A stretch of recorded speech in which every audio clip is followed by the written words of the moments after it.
wanted to do this, just to pick your brain and talk with you. And is this okay, mic distance? Yeah, that's good. Here you are. Aha. Not a problem. Let's see what you're doing and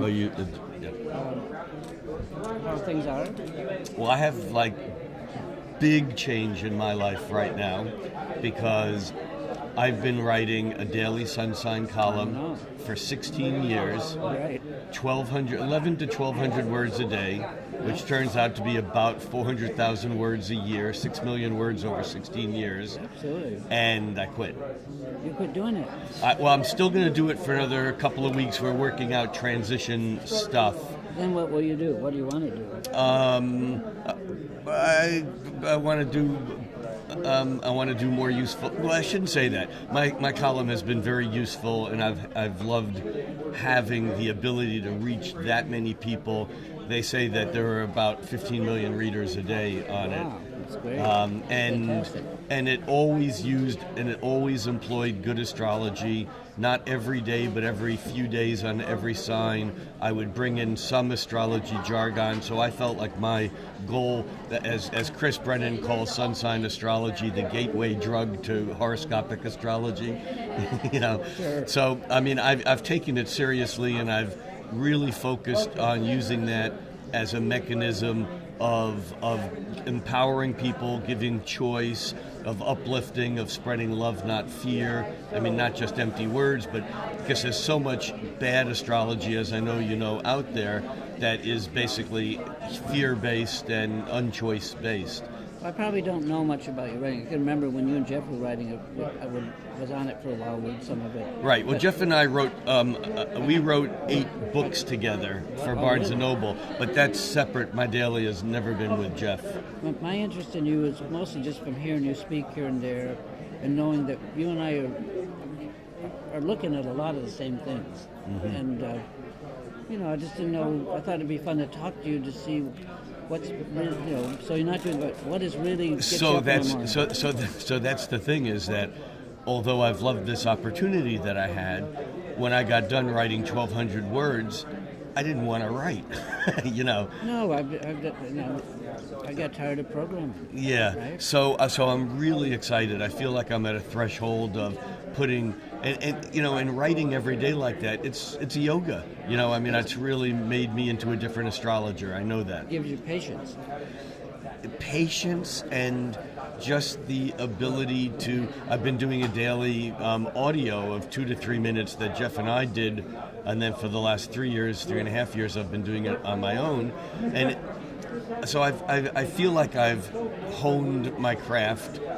I'm not saying the best, but I'm good at what I do, and now I'm looking at moving it in a different direction, reaching a different audience, doing some writing of some material that is, I don't want to say technical, but more oriented towards the community and towards getting some of this information, these things that I've been working on since the late 80s, really, and helping astrology, helping us all move a little bit further along. And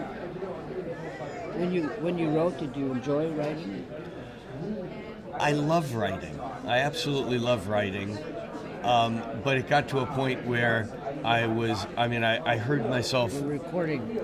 I heard myself saying that that if I keep writing this, it's going to kill me.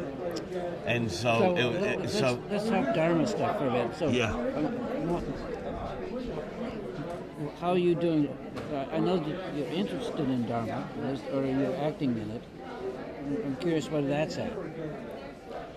Are you practicing any? I mean, I meditate. It sounds like you've worked some of it into your writing, which is what I meditate. I sit every day. I play music every day. Flutes. I mean, not long, but I have a keyboard right next to my desk, and for 10 or 15, I'm not great on the keyboard, but I know music, Right. And so those are things that take my mind off of the intellectual head stuff, I don't have. I'm not engaged in a community on that level, although I've spent 5 or 6 years I had a former wife of mine took refuge, and together we were on the, I called it the Rinpoche path. Yeah. I've spent time there, but I don't have it as a singular practice. Yeah. So what are you doing with your mind? I mean, what interests you mentally or idea-wise? I mean, I just picked some of the prediction stuff up, and I just see that you're going all over the place, but each of it made a bit of sense to me, and I'm curious about. Yeah. What fascinates me I love doing individual chart work, client work. I will be doing more of that. I haven't done much of that in the last years, and I'm going to be doing more video and teaching video stuff because I haven't developed that to where I want it to be. But in astrology itself, I always have been and continue to be fascinated with the quintiles and septiles. I've been digging into them deeply for 35 years. And what do you find in general? I believe that aspects that, first of all, I believe that when Kepler and Pythagoras were talking about the music of the spheres, they were not talking metaphorically. To me, the planets are ultra, very low frequency rhythms. The particle wave duality in quantum physics is the same in the macro, that the moon, we see it as a particle, but it's a 13 cycle per year waveform. Saturn is a 3 cycle per century hum. Pluto is a 4 cycle per millennium beat. And so the particle wave thing in horoscopic astrology is we've popped the quantum wave function into particles. And I also think that, and I gave this lecture in India 2 months ago and was awarded the best lecture of 75 international astrology. It was quite an honor. But the lecture was on fate versus free will, a look from quantum physics. And where I went with this is that here's the thing. If as above, so below, then the things that happen in the weirdness of the subatomic realm in quantum physics are also happening up there. Of course. And so the particle wave duality, light travels like a wave, but when we measure it, it becomes a particle. That's the particle wave thing. Planets travel like waves. They propagate as waves, but when we look at it, it's a particle. Right. Now, here's the thing. Heisenberg won a Nobel Prize because of the indeterminacy principle. The more we know about particle, the less we know about wave. Right. The more we know about wave, the more we know about wave, the less we know about particle. Well, I have come to my conclusion, and I don't force it on anyone, but most people go, wow, this is an interesting way of thinking of it, is that free will is to particle as, let me do that again, fate is to particle as free will is to wave. In other words, the particle-wave duality is the fate-free will duality, and at any given moment in time, just like we can't know particle and wave simultaneously, at any given moment in time, the more we know about free will, the less we know about fate, the less we have focused on fate, the more we, the fate-free will thing are basically part of a duality, and just like we pop the quantum wave function into a particle, when we look at a chart, when we make a prediction, what we're doing is we're taking the indeterminate planetary quantum field and popping it into a fated moment that then becomes a prediction that then becomes part of a process of giving it voice. So you're kind of saying that any static photo is just that, it's part of a process. Part of a process. Anything, any snapshot we take, if I understand you right, what really is happening is a process. Yeah, any snapshot's going to give us particles, not waves. Right. And therefore, astrology historically has tended to focus on fate rather than free will. Okay. And I understand that free will doesn't just mean I can do anything. That there's this interplay between having mass, between having karma, between having weight of of past existence at any given moment. But of course, I mean, I've been a fan, of the Dzogchen teachings. Let's talk about Dzogchen. And I'm sure you know way more about when this. you say you're a fan, what is interesting to you about it? Well, the fact that even though it seems that the great Dzogchen masters have practiced for lifetimes, the teaching is that it's only available right now. Boom. Well, everything comes out of the present moment, right? I totally, as a multi-planet in Aries, I agree with that. One of the great Mahasiddhas, Tilopa, Yes. kind of had many great teachings, and he summed them up into what he called his 6 words of advice. 2 of them are kind of recursive, so I won't mention them because it would just confuse us. But the 4 points are, and these are like the essence of Dzogchen or essence of Mahamudra, says, don't prolong the past. Don't prolong the past. The second one is, don't invite the future. The third one is, don't alter the present. And the last one is, just relax as it is. Those are in that is all the, I've been doing 10-day teaching for 30 years with my teacher on this topic, but that is what they end up saying. Yeah, and what that is, and that is a very concise way. I'm not saying I live this, but this is what I aspire toward. Right. It's the what is that? Sosan.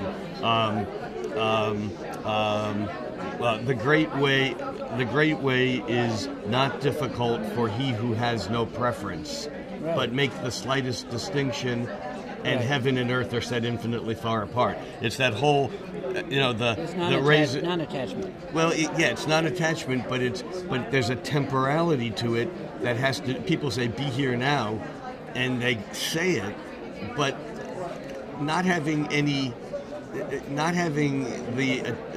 baggage of the past or the anticipation of the future is a lot more dangerous than many people. It's just kind of like a new age hippie be here now, but it's a pretty intense practice.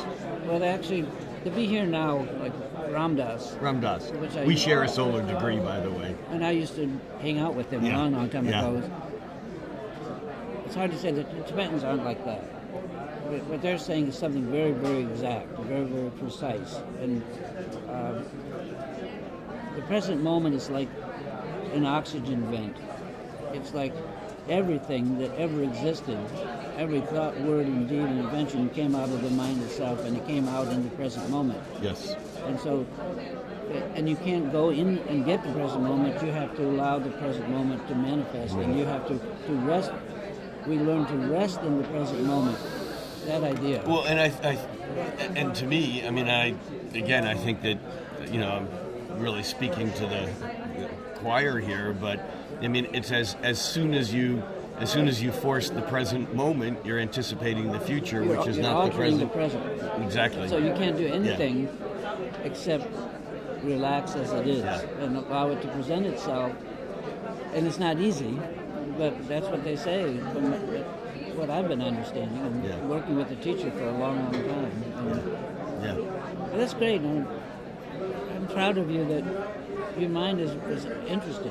So one of the things that I said in my little acceptance speech, which this whole thing was very weird in India, that I was given this award and trophy and a crown, and it's India, hoopla. It was just weird. India's a trip, isn't it? It's weird.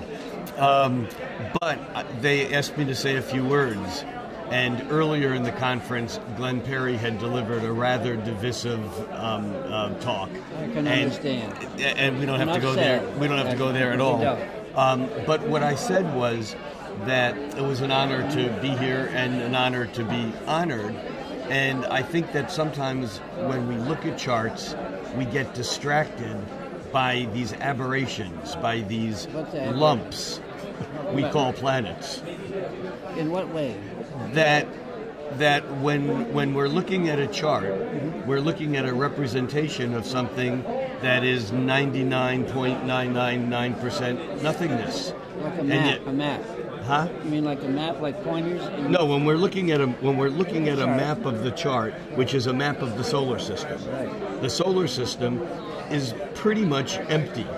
the amount of mass in the planets is infinitesimal compared to the amount of vacuous empty space. Yeah, exactly. And I said, and as astrologers, I'm thrilled and happy to be an astrologer, but we get distracted into thinking that these lumps in space are reality when the reality is vast emptiness. And what I was trying to say is that these lumps in space are Planets.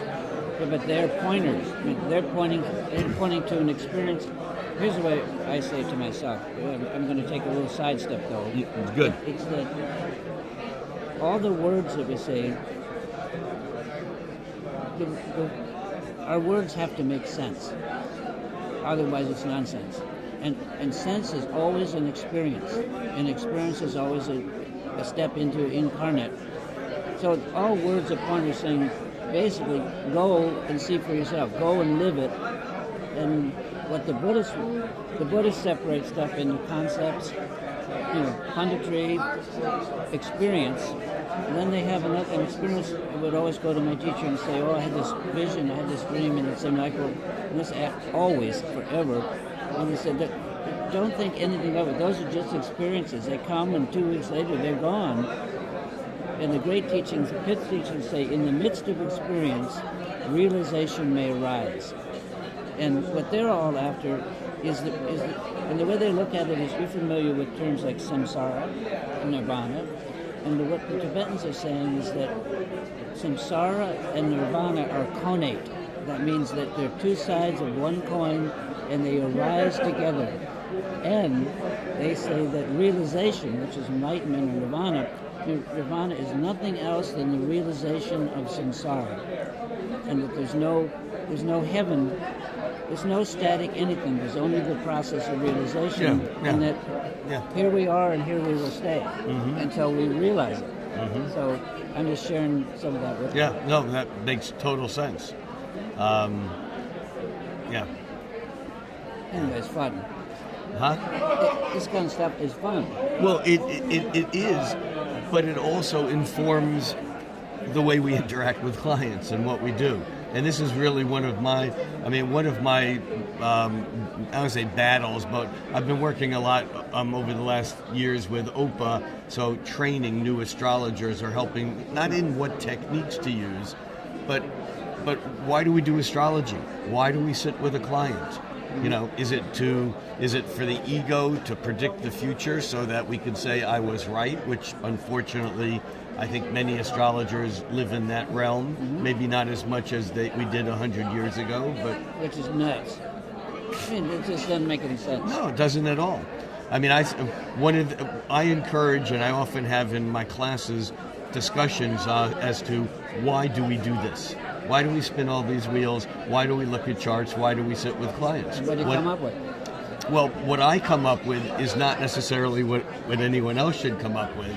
What I come up with is comes from a quote from the poet Coleridge, who wrote, very short, he wrote, "What if you dreamed?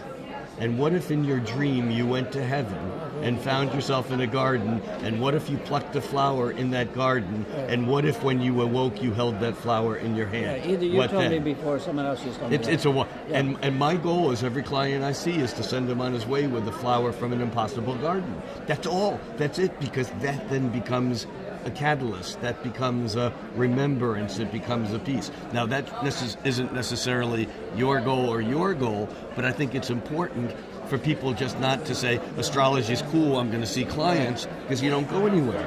Well, let me tell you what I try to do with my clients. What I try to do, and I'm not going to be as abstract, I'm going to be using charts better. We could do it with you if you want, we look at their geo chart. I show them their helio chart, all in archetypes, all chart patterns, and then I help them, or at least invoke it, help them consider transmigrating and starting to identify with the sun chart, which is really the fiducia. It's the mother of the earth chart. And this is what astrologers didn't do 400 years ago. We walked away with one chart, and astronomers walked away with two, and they make a lot of money. They're the oldest, they in botany, etc., and we're still just scraping out a living. So I try to send, just like I like your thing about the flower, I send them away with an impression of their archetype. Oh yeah. You know, I'm almost there. Oh. It's basically a graphic mudra, the archetype or the tribe they belong to, so that they go away having embedded or imprinted, and then we'll see whether they can make the transition. But if they do, they find a new confidence because it's more stable, and maybe we could talk everyone into doing what the astronomers must have somehow being empowered. We didn't get empowered, that idea. I don't know whether you can see what I'm saying, but Yeah, that's what I'm no, saying. I do. And what it brought up for me was an ongoing 40-year argument that I've had with Noel, not that I'd ever expect to win it. Noel couldn't even be here. So. Huh? I'm sorry? Yeah, Noel couldn't come. I know. But what is it? Well, he would never use astrology jargon in a consultation, ever.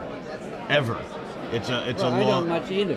I don't either, but even when you talked about shifting someone's perceptions by giving them some sort of graphic representation, to me, I'm talking more of imprinting. Recording. but